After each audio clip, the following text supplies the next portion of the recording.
अस्सलाम वालेकुम dear students कडालन ख़ुशि आहियो त ठीकु आहे। उमेदु आहे त सभु ठीकु बहितर नमूने सां हूंदा।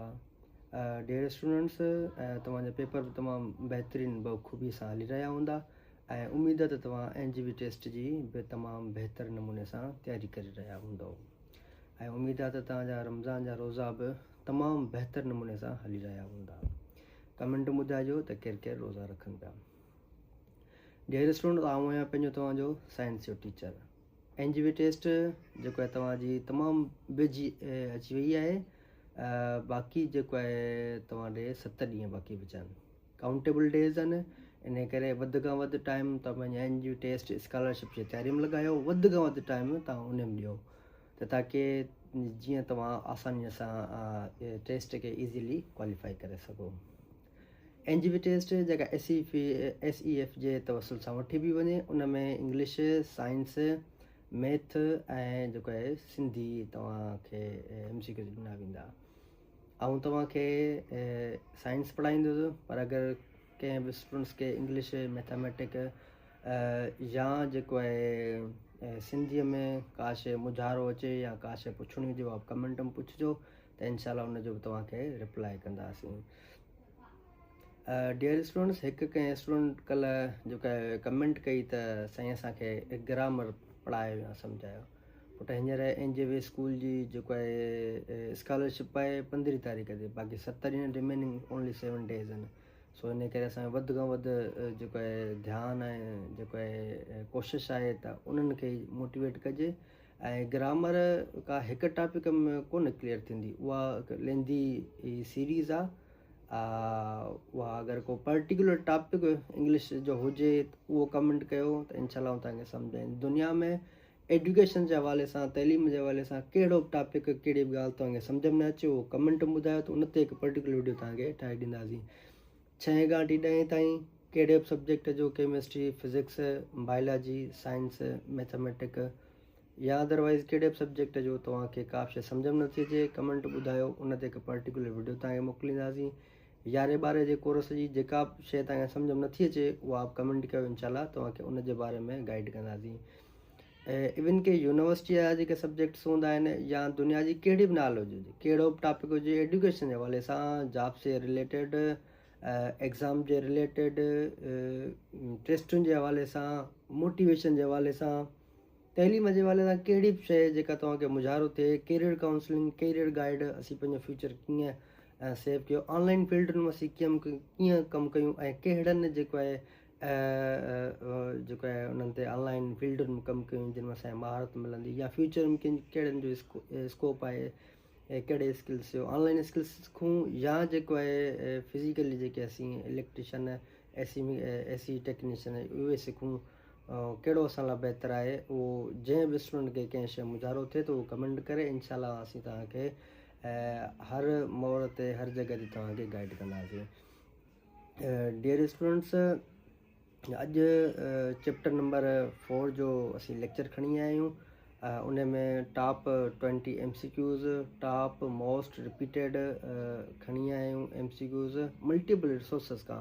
हीअ वीडियो ॾिसणु न विसारिजो। जेके बि जिन वटि बि हीअ वीडियो मुंहिंजी पहुचे थी, उहो मुंहिंजे चैनल खे सब्सक्राइब करणु न विसारनि। सब्सक्राइब कर ऐं प्रेस द बेल आइकन, ताकी जेका मां वीडियो अपलोड कयां उहा तव्हांखे बर वक़्तु उन टाइम ते नोटिफिकेशन मिली सघे ऐं तव्हां पंहिंजी गेन इंफॉर्मेशन हासिलु करे सघो, इंफॉर्मेशन नॉलेज वठी सघो ऐं तव्हां पंहिंजी इल्म में इज़ाफ़ो करे सघो। अचो त अॼोके लेक्चर में पढ़ूं त कहिड़ा MCQs आहिनि। MCQs पुटु तव्हां ॿियनि रिसोर्स सां पढ़ी सघो था, यूट्यूब सां पढ़ी सघो था, पर जेको प्रैक्टिकल असीं शइ तव्हांखे सम्झाईंदासीं न, कि सिंधी लैंग्वेज में, उहो शायदि ई केरु को तव्हांखे सम्झाए। इन करे तव्हांखे पैटर्न सम्झाईंदासीं त टेस्ट कहिड़े पैटर्न सां अची सघे थी, कहिड़ा इंग्लिश जा वर्ड हूंदा आहिनि जेके मुझाईंदा आहिनि, कहिड़ा सिंधी जा वर्ड्स हूंदा आहिनि।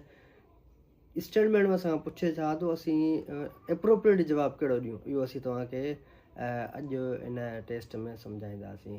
ऐं हर टेस्ट में, हर लेक्चर में मां तव्हांखे चवंदो आहियां त आख़िर जो हिकिड़ी प्रो टिप तव्हांखे ॾींदुसि जेका तव्हांजी लाइफ टाइम लाइ हेल्पफुल रहंदी। सो हिन वीडियो में बि तव्हांखे लास्ट में हिकिड़ी प्रो टिप ॾींदासीं। अचो let's start the video. Dear students, chapter number 4 जे पहिरियों MCQ ज़ात उहे जानदार जेके पंहिंजो खाधो पाण तयारु कंदा आहिनि तिन खे छा चइबो आहे? सार्फिन चइबो आहे, अंग्रेज़ी में हुनखे कंज़्यूमर चइबो आहे। पैदा कंदड़ प्रोड्यूसर अंग्रेज़ी में चइबो आहे। शिकारी प्रीडेटर हुनखे चइबो आहे, या ख़तमु कंदड़ डीकम्पोज़र। हिन मां तव्हां एप्रोप्रिएट ॾिसो त कहिड़ो थो लॻे त उहो तव्हां कमेंट में ॿुधाइजो। ॿियो MCQ त ॿूटा पंहिंजो खाधो तयारु करण लाइ कहिड़ो अमल कंदा आहिनि?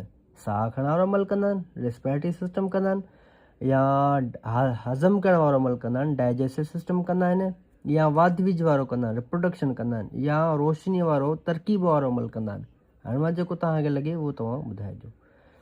MCQ नंबर 2, अहिड़ा जानदार जेके रुॻो ॿूटा खाईंदा आहिनि तिन खे छा चयो वेंदो आहे? गोश्तखोर, इन जो अंग्रेज़ी में आहे मेडिकल साइंस में कार्निवोरस।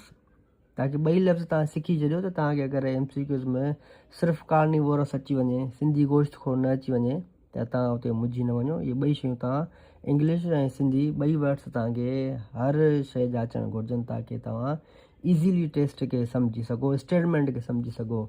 भाॼी खोर हर्बीवोरस, या जेके सभु कुझु खाईंदा आहिनि ओमनीवोरस, या मुफ़्तखोर जेके पैरासाइट हूंदा आहिनि। हाणे हिन मां जेको तव्हांखे लॻे थो उहो कमेंट में ॿुधाइजो।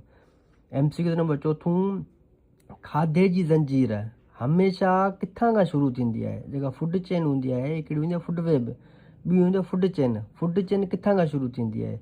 जानवरनि खां शुरू थींदी आहे, मिटीअ खां शुरू थींदी आहे, इंसाननि खां शुरू थींदी आहे, या सिज जी रोशनी ऐं ॿूटनि खां शुरू थींदी आहे? MCQ नंबर 5 आहे त केतिरनि ई खाधे जी ज़ंजीरुनि जे पाण में मिली वञण खे छा चइबो आहे? छो त मल्टीपल्स फूड चेन्स पाण मिलनि त छा थींदो, छा ठहंदो, उनखे छा चइबो आहे? एनर्जेटिक्स चइबो आहे, बायोस्फीयर चइबो आहे, फूड वेब चइबो आहे, या इकोसिस्टम चइबो आहे? MCQ नंबर 6, कहिड़ा जानदार ॿियनि जानदारनि ते ग़िज़ा लाइ भारींदा आहिनि? हिकिड़ा अहिड़ा जानवर हूंदा आहिनि जेके पाण त खाधो कोन खाईंदा आहिनि पर जेको आहे ॿियनि ते भारींदा आहिनि, उहे कहिड़ा आहिनि? पैदा कंदड़ प्रोड्यूसर, ग्राहक, कंज़्यूमर, डीकम्पोज़र, या सभु?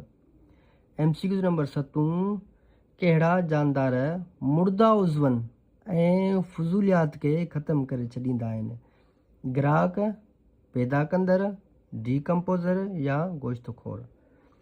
कहिड़ा जानदार तवानाई सिधो संहुं सिज खां हासिलु कंदा आहिनि?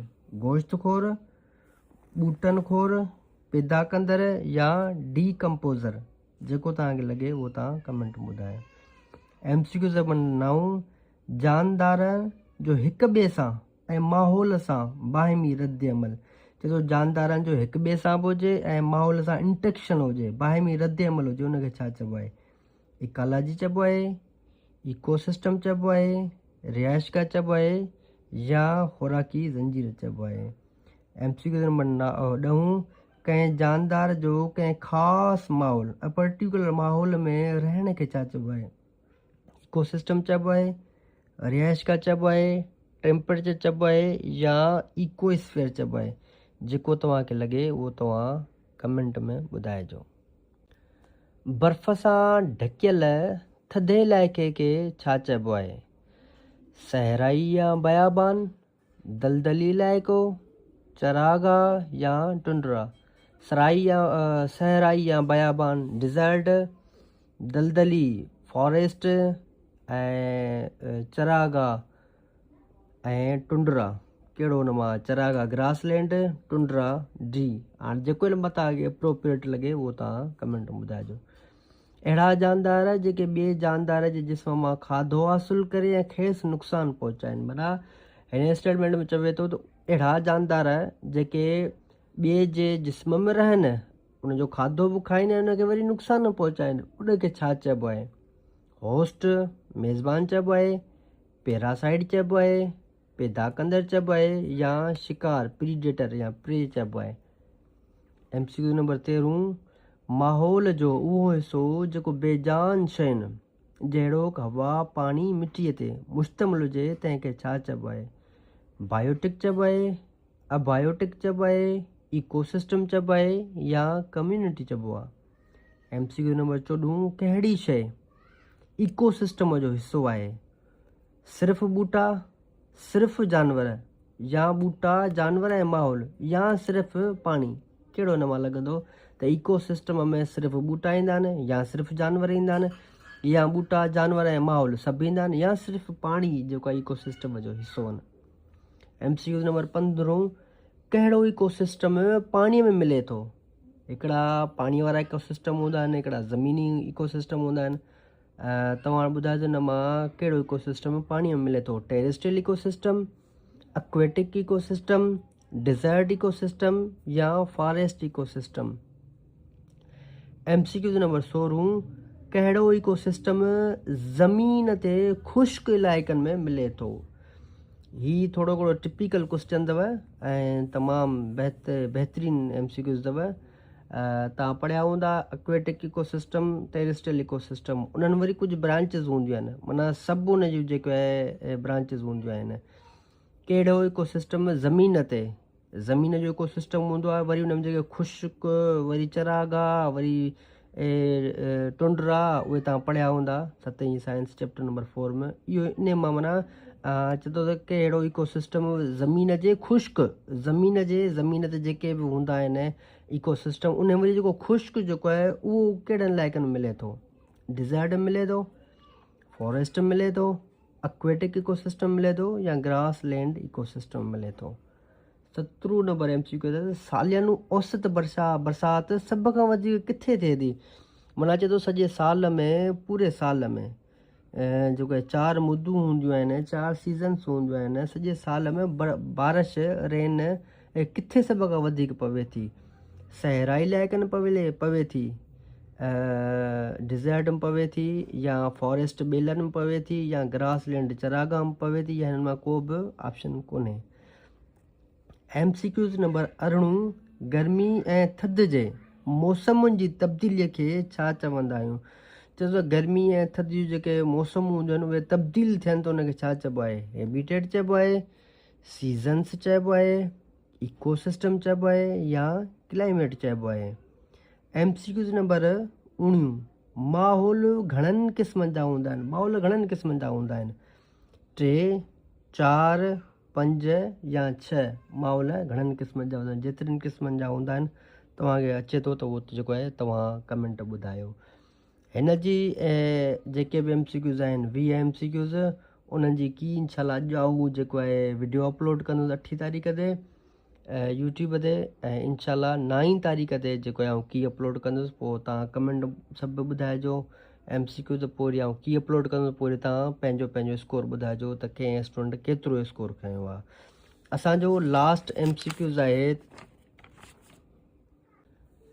चैप्टर नंबर 4 जो लास्ट MCQs आहे त ज़मीन जो उहो कहिड़ो हिसो आहे जिते सालियानो बारिश 250 खां वठी 450 ताईं 450 मिलीलीटर ताईं पवंदी आहे? कहिड़ो इलाइक़ो आहे ज़मीन जो? चरागाह आहे, सहरा आहे, या बोथ चरागाह सहरा ॿिन्हिनि में, या ॿेला? जेको बि हुजे उहो तव्हां कमेंट ॿुधाइजो। इंशाल्लाह वरी मिलंदासीं हिकु नए ॾींहुं, हिकु नए लेक्चर सां, हिकु नए आइडिया सां।